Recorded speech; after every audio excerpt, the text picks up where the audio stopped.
जय भोलेनाथ। नमस्कार दोस्तों, आज हम आपको सुनाने जा रहे हैं एक अद्भुत और प्रेरणादायक कथा, शिव भक्त की कठिन परीक्षा और काली गाय का अद्भुत वरदान। यह कथा हमें सिखाती है कि सच्चे मन से की गई भक्ति को भगवान अवश्य स्वीकार करते हैं और भक्त की परीक्षा लेने के बाद उसे अपार कृपा प्रदान करते हैं। तो चलिए आरंभ करते हैं इस अद्भुत यात्रा को। बहुत समय पहले एक छोटा सा गांव था। गांव भले ही छोटा था, पर वहां के लोग बहुत श्रद्धालु थे। हर कोई अपने अपने इष्ट देव की पूजा करता था। पर उस गांव में एक युवक था, शिवदास नाम के अनुरूप। वह दिन रात भगवान भोलेनाथ के ध्यान और भजन में लीन रहता था। शिवदास का जीवन बहुत सरल था। उसके पास ना धन था, ना बड़ा घर, ना ही बड़ी खेती। वह बस कुछ खेतों में मेहनत करके अपना और अपनी वृद्ध माँ का पेट पालता था। परंतु उसका सबसे बड़ा खजाना था उसका अटूट विश्वास भगवान शिव में। हर भोर सूरज निकलने से पहले ही वह उठता, स्नान करता और गांव के बाहर इष्ट पुराने शिव मंदिर में शिवलिंग का जल अभिषेक करता। कभी जंगल से बेलपत्र लाता, कभी कुएं से गंगा जल भर कर लाता और कभी कभी तो केवल अपने आंसुओं से ही भगवान भिगो देता। गांव वाले उसकी भक्ति देखकर कहते, अरे शिवदास, तू इतना समय पूजा पाठ में क्यों लगाता है? कभी धन कमाने पर भी ध्यान दे। पर शिवदास मुस्कुराकर उत्तर देता, जो शिव का हो गया उसे और किसी चीज़ की चिंता नहीं रहती। जब महादेव प्रसन्न होंगे तब सब कुछ अपने आप मिलेगा। एक दिन गांव में बड़ी विपत्ति आ गई। कई महीनों तक वर्षा नहीं हुई। खेत सूख गए, तालाब खाली हो गए और पशु पक्षी भी प्यास से तड़पने लगे। लोग परेशान थे। शिवदास के पास भी बस एक ही सहारा था, उसकी काली गाय। वही उसकी माँ के लिए दूध देती और उसी से कुछ दही या छाछ बेचकर शिवदास गुजारा करता। लेकिन सूखे के कारण अब गाय के लिए चारा पानी मिलना भी मुश्किल हो गया था। शिवदास ने सोचा, हे भोलेनाथ, आप ही तो सबके पालनहार हैं। अगर आप चाहें तो एक बूंद गंगा जल से मेरी गाय भी स्वस्थ रह सकती है। वह रोज अपनी गाय को शिव मंदिर के पास ले जाता। वहाँ वह उसे बिठाकर शिवलिंग पर जल चढ़ाता और प्रार्थना करता। कहा जाता है कि भगवान भक्त की सच्चाई को परखने के लिए समय समय पर उसे परीक्षा देते हैं। महादेव ने भी सोचा, मेरा यह भक्त शिवदास इतना निष्ठावान है, पर क्या यह विपत्ति में भी अड़ित रह पाएगा? आओ इसकी परीक्षा ली जाए। और तभी एक अद्भुत घटना घटी। सुबह शिवदास जब शिवलिंग पर जल अर्पित करने पहुंचा तो उसने देखा कि उसकी काली गाय अपने आप शिवलिंग के सामने खड़ी है और अपने थानों से दूध की धारा शिवलिंग पर अर्पित कर रही है। शिवदास की आंख आश्चर्य और आनंद से भर गई। वह दौड़कर गाय के पास पहुंचा, पर देखा कि गाय शांत है और बिना किसी मानवीय प्रयास के दूध बहाकर शिवलिंग का अभिषेक कर रही है। शिवदास समझ गया कि यह कोई सामान्य घटना नहीं, बल्कि भोलेनाथ की लीला है। पर तभी एक कठिनाई आ गई। अब गाय रोज मंदिर जाती और अपने आप शिवलिंग पर दूध अर्पित करती। इसके कारण शिवदास और उसकी माँ के लिए दूध नहीं बचता। माँ भूखी रहने लगी और गांव वाले भी ताना देने लगे, शिवदास, तू अपने घर की भूख छोड़कर शिवलिंग पर दूध बहा रहा है। तेरी माँ को तकलीफ हो रही है और तू भगवान को प्रसन्न करने चला है। शिवदास का मन डगमगाया, पर फिर उसने सोचा, यह सब मेरी इच्छा से नहीं हो रहा, यह तो स्वयं भोलेनाथ की इच्छा है।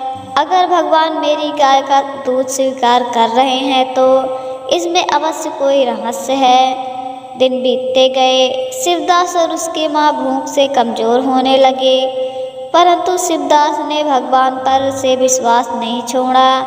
हर दिन वह मंदिर जाता और गाय को प्रणाम करता। फिर उसी दूध के अभिषेक को देखकर वह विभोर होकर आंसू बहाता। उसने मन ही मन कहा, हे भोलेनाथ, चाहे मुझे भूख से मरना पड़े, पर मैं इस चमत्कार को रोकूंगा नहीं।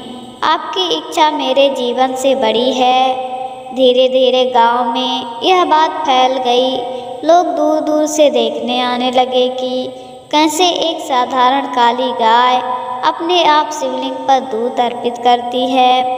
कुछ लोग इसे चमत्कार मानते तो कुछ लोग इसे धोखा समझते।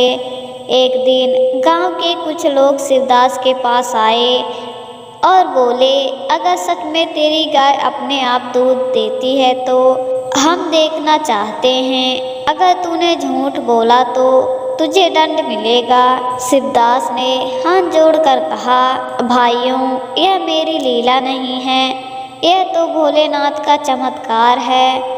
आप चाहें तो प्रातः काल मंदिर में आ जाइए, आपको सब कुछ अपने नेत्रों से दिख जाएगा। अगले दिन गांव भर के लोग मंदिर पहुंच गए। सूरज निकलने से पहले ही शिवदास अपनी गाय को लेकर आया। सभी लोगों की आंखें उसके ऊपर थी और तभी वही अद्भुत दृश्य हुआ। काली गाय ने शिवलिंग के सामने खड़े होकर अपने थनों से दूध की धारा बहाई। पूरा शिवलिंग दूध से स्नान कर गया। वहां उपस्थित हर कोई स्तंभ रह गया। लोगों की आंखों से आंसू झरने लगे। वे समझ गए कि शिवदास सच कहता था और यह सब भोलेनाथ की लीला है। हालांकि चमत्कार देखने के बाद भी शिवदास की मां की भूख की समस्या दूर नहीं हुई। गांव वाले मदद करने लगे, पर फिर भी चिंता बनी रही। शिवदास रात को भगवान के सामने बैठा और बोला, हे महादेव, अगर आप मेरे दूध को स्वीकार करके ही प्रसन्न होते हैं तो मुझे कोई दुख नहीं, लेकिन मेरी माँ भूखी है। कृपया मेरी माँ की भी रक्षा कीजिए, कृपया मेरी माँ की भी रक्षा कीजिए। यह सुनकर शिवलिंग से मंद मंद प्रकाश प्रकट हुआ। शिवदास ने अनुभव किया कि भगवान भोलेनाथ स्वयं उसकी भक्ति से प्रसन्न हो चुके हैं और अब समय आ गया है कि उसकी परीक्षा का फल दिया जाए। उस रात शिवदास मंदिर में ही बैठा रहा। उसकी आंखों में आंसू थे और हृदय में माँ की चिंता। वह कह रहा था, हे भोलेनाथ, मैं आपकी इच्छा के आगे कुछ नहीं कह सकता, पर मेरी माँ ने जीवन भर मुझे पाला है। अब उसके वृद्ध शरीर को भूख और कष्ट न दीजिए। अगर आप मुझे दुख देना चाहें तो दीजिए, पर माँ पर कृपा कीजिए। इतना कहते ही मंदिर में हल्की सी ध्वनि गूंजी। ऐसा लगा मानो आकाश से शंख बज रहे हों। शिवदास ने देखा शिवलिंग से दिव्य प्रकाश निकल रहा है। वह आश्चर्य से खड़ा हो गया। तभी उसी प्रकाश से भोलेनाथ का दिव्य स्वर सुनाई दिया, शिवदास, तूने अपनी माँ के लिए प्रार्थना की, अपने स्वार्थ के लिए नहीं। यही सच्ची भक्ति है। तेरी निष्ठा और प्रेम से मैं प्रसन्न हूँ।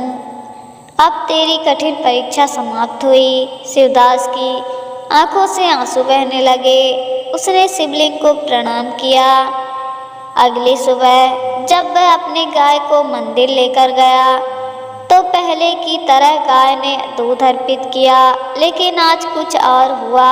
शिवलिंग से दूध की धारा रुकने का नाम ही नहीं ले रही थी। धीरे धीरे दूध मंदिर के बाहर बहने लगा। गांव वाले दौड़े और बर्तन ले आए। हर कोई उस दूध को भरने लगा। आचरण की बात यह थी कि वह दूध न केवल पौष्टिक था, बल्कि उसमें दिव्य सुगंध और अमृत जैसा स्वाद था। शिवदास ने समझा यह भोलेनाथ का प्रसाद है। अब ना तो उसकी माँ भूखी रही और ना ही गांव का कोई व्यक्ति। सभी का घर उस दूध से भर गए। इस घटना से पूरे गांव का वातावरण बदल गया। जहां पहले लोग एक दूसरे से ईर्ष्या और शिकायतें करते थे, अब सब मिलकर भगवान का भजन करने लगे। गांव में हर दिन भक्ति कीर्तन होने लगा। लोग कहते, अगर एक भक्त की सच्ची प्रार्थना से भोलेनाथ इतने प्रसन्न हो सकते हैं तो हम सब भी भक्ति में मन लगाएंगे। गांव की धरती फिर से हरी भरी हो गई। वर्षा होने लगी, तालाब और कुएं भर गए। जिस गांव में पहले सूखा और दुख था, अब वहां समृद्धि और आनंद का वातावरण था। गांव वाले अब शिवदास का आदर करने लगे। वे उसे शिव भक्त कहकर पुकारते, लेकिन शिवदास ने कभी घमंड नहीं किया।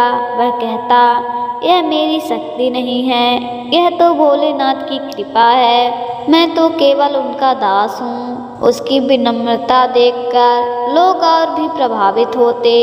लेकिन भगवान की लीला यहीं समाप्त नहीं हुई। एक दिन शिवदास के मन में विचार आया, क्या यह सब कुछ सचमुच महादेव की कृपा है या मेरी कल्पना?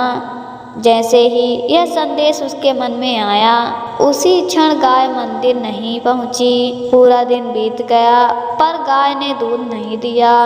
शिवदास का मन टूट गया। वह रोने लगा और बोला, हे भोलेनाथ, मुझसे भूल हो गई। मैंने आप पर संदेह किया, कृपया मुझे माफ करें। उसकी करुणा पुकार सुनकर शिवलिंग से एक दिव्य स्वर गूंजा, सच्ची भक्ति में संदेह का कोई स्थान नहीं, परंतु तूने अपनी गलती मान ली, इसलिए तुझे क्षमा किया जाता है। याद रख, भक्ति वही है जो विश्वास में अड़ित हो। फिर उसी क्षण काली गाय मंदिर में आ पहुंची और पहले से भी अधिक दूध बहाने लगी। अंततः एक दिन महादेव स्वयं शिवदास के स्वप्न में प्रकट हुए। उन्होंने कहा, शिवदास, तेरी भक्ति से मैं प्रसन्न हूँ। अब तुझे जीवन भर भोजन और धन की चिंता नहीं करनी होगी। तेरे घर में सदैव समृद्धि रहेगी और तेरे वंशज भी भक्ति पथ पर चलेंगे। शिवदास ने हाथ जोड़कर कहा, हे भोलेनाथ, मुझे धन वैभव नहीं चाहिए, बस इतना आशीर्वाद दीजिए कि मैं अंतिम सांस तक आपकी भक्ति करता रहूं और दूसरों को भी भक्ति का मार्ग दिखाऊं। महादेव मुस्कुराए और बोले, ऐसा ही होगा। इस प्रकार शिवदास की कठिन परीक्षा पूरी हुई। उसकी निष्ठा, उसकी माँ के प्रति करुणा और भगवान पर अड़ित विश्वास ने उसे अमर कर दिया। गांव में आज भी उस स्थान पर शिव मंदिर है जहां काली गाय ने शिवलिंग पर दूध अर्पित किया था। लोग मानते हैं कि वहां जाकर सच्चे मन से प्रार्थना करने पर भोलेनाथ अवश्य कृपा करते हैं। तो दोस्तों, यह थी कथा शिव भक्त की कठिन परीक्षा और काली गाय का अद्भुत वरदान। इस कहानी से हमें यही शिक्षा मिलती है कि जब तक हम भगवान पर अड़ित विश्वास रखते हैं, तब तक किसी भी कठिनाई से डरने की आवश्यकता नहीं। भगवान भले ही हमारी परीक्षा लें, परंतु अंत में वे अपने भक्त की रक्षा अवश्य करते हैं। अगर आपको यह कथा पसंद आई हो तो इसे लाइक, शेयर और कमेंट करना न भूलें और हमारे चैनल को सब्सक्राइब जरूर करें ताकि अगली दिव्य कथा सबसे पहले आप तक पहुँचे। जय भोलेनाथ, हर हर महादेव। मिलते हैं अगली वीडियो में।